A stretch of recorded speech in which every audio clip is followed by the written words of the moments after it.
KVUE News at 6 starts with breaking news.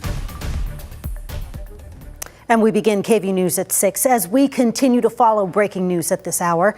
Austin police say they have solved the infamous yogurt shop murders. In 1991, someone killed 4 teenage girls at a yogurt shop in North Austin. Police now say they know who did it, and they say he was a serial killer.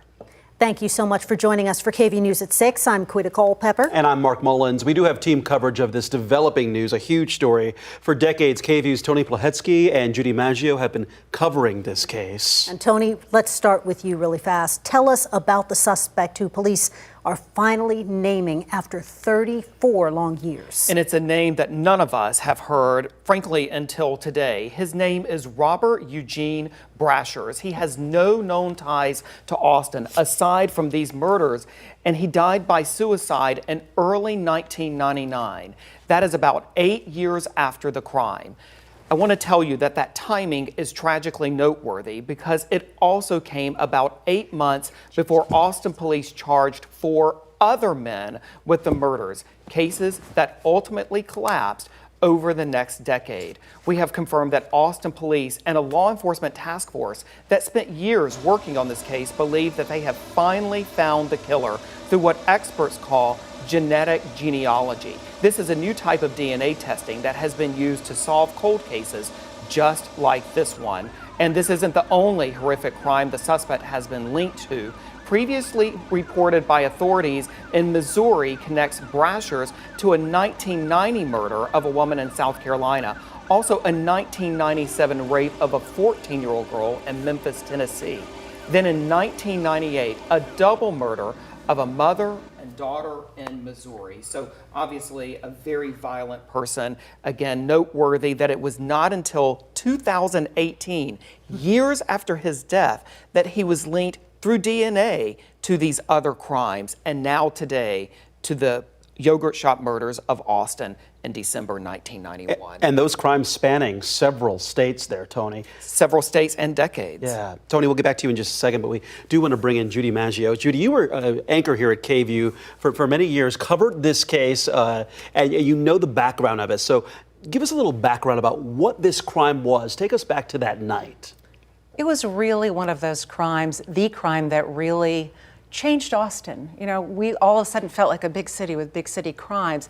And it was very close to the hearts of many of us who worked here at KVUE because the yogurt shop is really just less than a mile away from here. So we were in there all the time. We knew those girls. We knew Sarah, and we knew Jennifer, and we knew Eliza. So it was heartbreaking, and this is such a relief for those families today. To give you more background, Jennifer and Sarah Harbison, Eliza Thomas, and Amy Ayers, 2 of those young girls were working at the yogurt shop that night. It was December 1991. The other 2 girls, including the younger sister of Jennifer, that was Sarah Harbison, they were just visiting there. Around closing time, a gunman came in, forced the girls into a storage room at the very back of the shop. They were ordered to disrobe. They were bound, and then each was shot in the back of the head. The store and the girls were doused with gasoline. The whole place was set on fire.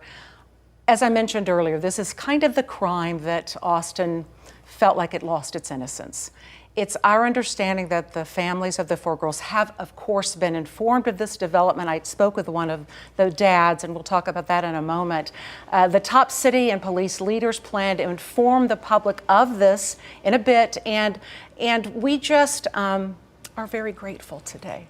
You know, that this crime has gotten a lot of national publicity because of the yogurt shop murders on HBO, the documentary. I had the honor of being at that premiere at South by Southwest, and that's when I reconnected with Bob and Pam Ayers, who've been waiting for answers like Eliza Thomas's mom and like Sarah and Jennifer Harbison's mom, and now they have an answer. It's just so bittersweet because the answer they've been waiting for, there's still nobody that can be punished for this crime. I know. And I know you just spoke with Bob Ayers. Yes, I did. I had a phone call with Bob Ayers. He was driving home with his wife, Pam. They were in Bryan today because his daughter-in-law and son-in-law were showing horses there. So basically, they wanted to find out all together as a family about this development. So APD brought a group of officers, including the lead investigator of the cold cases crime, and they all sat in a circle and talked about it. And at first, he said they were just silent. They had to let it sink in. And then, of course, there were tears and hugs, and he says they're still processing it.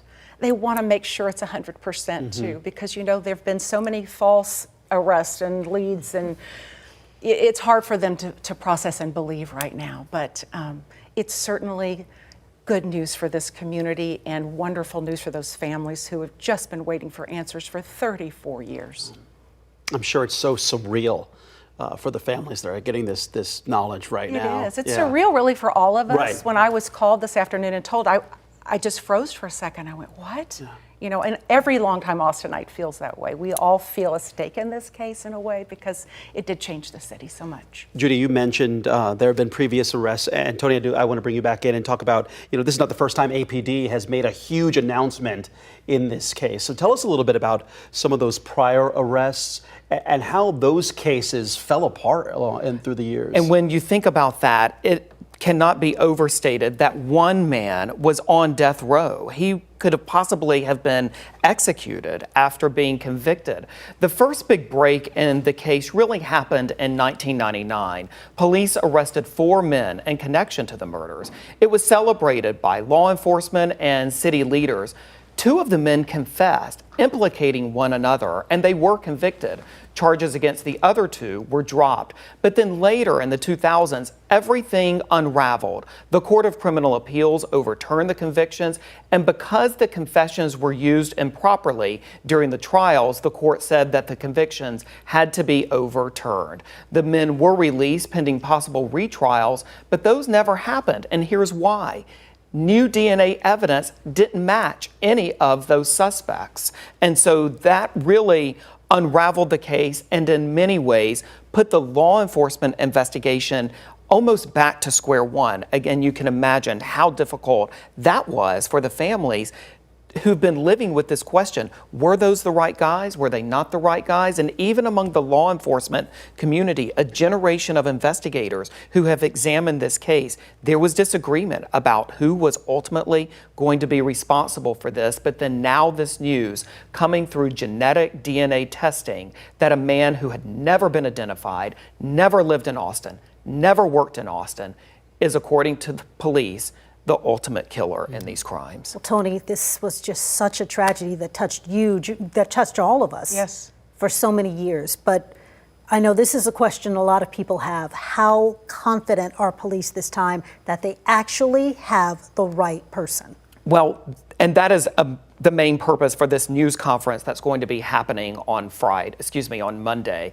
They plan to essentially walk us through this investigation and more specifically walk us through in an almost scientific way this DNA evidence that they say places this American serial killer at that crime scene on that night, that they say links him, and they are prepared to tell the public with exact certainty the percent chance that it was, in fact, this man, and that they are very confident that he, in fact, once and for all, can be deemed the killer of those 4 young women that awful night in Austin history. So many families turned upside down because of this incident. The families of the victims and the families of the 4 who were held responsible for so long when they were really innocent in the end. And the law enforcement officers, Mark, who covered this story and were out there that night, it was such a traumatic crime scene that some of them never really got over it. If you two had to, while we have you here, sum up the news of today's development, if you had to use one word, what word would that be? I think in journalism, we often overstate things too much. But I think in this case, the only word is really shocking. This is a shocking development. And I think ultimately, of course, as we have been expressing, the whole situation is just so tragic. But this development today, shocking, astounding, extraordinary. I would say also relief. Relief for the Yes. community, and especially prayers answered, and relief for those families who have lived with this question haunting them for so many years. At least there's an answer. Right. Yeah. Their families and their friends all bet. getting this answer that they so desperately were looking for tonight. Amen. Yep.